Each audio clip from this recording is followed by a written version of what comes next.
Turning to a major development at the intersection of politics and sports. Major League Baseball, they're out, pulling the All-Star game completely out of Atlanta in a formal protest to this controversial Georgia voter restriction law that just passed. The decision coming after the president said he supports this kind of move. I would strongly support them doing that. This is Jim Crow on steroids, what they're doing in Georgia and 40 other states. The league says it's acting to support voting rights for all Americans and oppose unfair restrictions at the ballot box. The bombshell comes after years of course, increasing activism after tensions within the sports world, from Colin Kaepernick taking the knee to LeBron James and others really pushing their own teams and their own industries to take sides, to not be neutral when it comes to saying things like Black Lives Matter or human rights are equal or police murder is wrong. Now we have, as promised, the right guests to get into all of this, the sports, the civil rights, and the history. NBA legend Kareem Abdul-Jabbar is known as one of the greatest athletes of all time. He has won every individual and team award. While off the court, he's been a social and political activist for many decades. He was given the Medal of Freedom by none other than President Obama. He's the chairman of his very own Skyhook Foundation. And we are also joined by the Pulitzer Prize-winning presidential historian Jon Meacham. He wrote a best-selling biography of George H.W. Bush and has advised the current president, Joe Biden, on some historical matters and major speeches. I think it is safe to say that while I don't know everything my viewers know, I know that most of these viewers know both of you. Thanks for being here, both of you. Nice to be here, Ari. I have a feeling a few Kareem, more people may know Kareem. Well, you know, Kareem stands a little taller than you, John, but I only mean that literally. Kareem, what does it mean? What does it mean for Major League Baseball to take a stand like this right now? I think it's very significant, Ari, because it shows that this means something to everybody. This is something that we all want to see end. Voter suppression is not what democracy is about. We all want to see it end. And by Major League Baseball making a statement like that, they've shown that they are concerned and that the people that so many of their players are people of color, they're probably worried about it also. John? Well, I think this is a case where one of the most important elements in the republic is doing the right thing. And that's the private sector, sort of a semi-private sector, I guess. It is the national pastime. But this was a decision by one of the elements in a big, complicated, disputatious country that decided that they were going to take a stand against a self-evident wrong. And I think that if we're going to come out of this corrosive, reflexively divisive moment, it's going to be when people of goodwill actually vote, speak, and act with their pocketbooks. And this was clearly within that tradition. Yeah, I think both of you put it well. And it was really interesting because we've been charting some of these developments, but this is a big, big player coming in to draw that line. And it's not that people want MLB or these teams to take a side on every single issue. You know, how do you reopen a school? Are they going to put out a 10-point plan? But on these fundamental issues of voting rights and human rights, it's striking. Kareem, I wanted to get into something you know a lot about. You've advocated that college athletes should be compensated, that that's more fair. Yes. The Supreme Court taking up a related issue, which is whether student athletes can get payments for things like equipment or even internships. The justices did sound sympathetic. Let's take a quick listen. The antitrust laws should not be a cover for exploitation of the student athletes. It just strikes me as odd that the coaches' salaries have ballooned and they're in the amateur ranks, as are the players. Schools that are naturally competitors have all gotten together in an organization, and they use that power to fix athletic salaries at extremely low levels.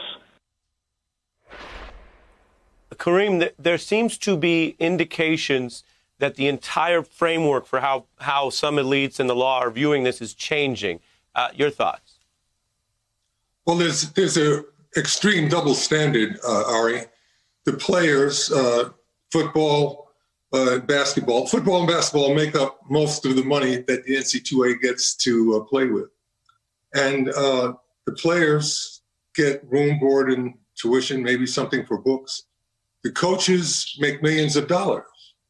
That's a disparity that, we can't tolerate that. If it's amateur sports, then the coaches should be teachers at the school, and they shouldn't get paid any more than any of the other teachers. If that was going to be an equitable way of dealing with this, but that's not the case. The players are supposed to be amateurs, but the coaches, they make millions of dollars. What's that all about? That's an inequity that needs to be rectified. And until that happens, the players are going to feel exploited. There's no two ways about it. Yeah, I mean, John, it is something a lot of people know about because people love and feel very close to their college athletics programs. There is a concept of legal fictions in jurisprudence, but some of this looks a little more like it's edging towards just legal BS. Yeah. One of the things we do in this country is, in the words of the preamble of the Constitution, we're seeking a more perfect union. Absolutely parallel with that and intrinsic to it is seeking a more just union. And one of the things we see that I think links these two questions is what's just, what's right. The politics has to be moral, not in a sectarian sense. This is not about a pulpit or an altar, but it is about what Thomas Paine, in the very beginning, talked about common sense. It's about natural law. It's you look at a situation and something strikes you as right, it strikes you as wrong. What we're supposed to do in this country is create a system, context in which we seek the right. And this is another example where it seems as though we're, at least, however slowly, moving in the right direction.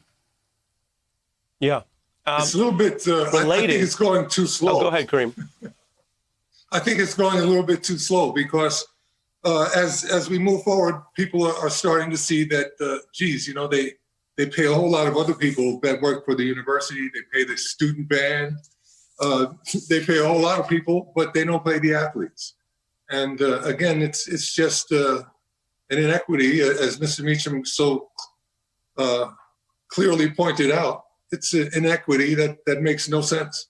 And I think the athletes... That's a really important word. Inequity is exactly the right word. It's an injustice, it's an inequity, and it needs to be addressed.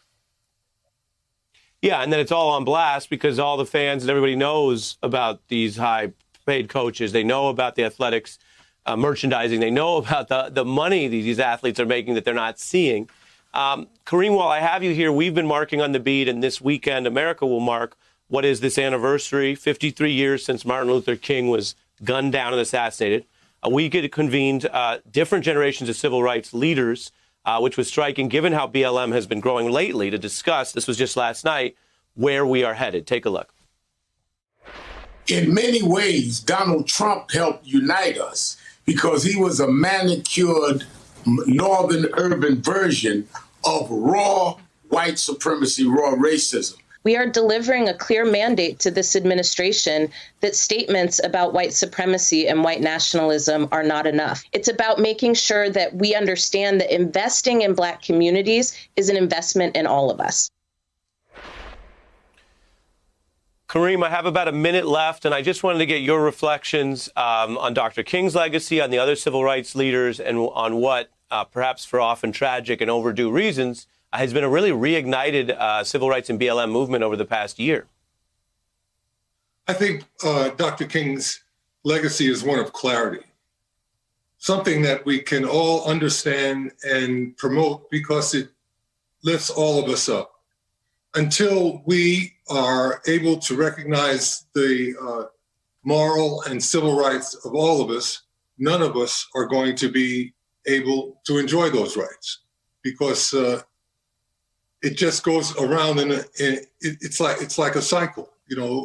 Pretty soon one group is singled out, and then another group, and then another group, and pretty soon it will come to your group. So we have to make sure that all groups are protected and all groups are offered the equal protection under the law that our founding fathers thought was the right idea. And I haven't seen another idea come along that beats that one. So we've got to support that and make sure that that is what we believe in and that is what we practice.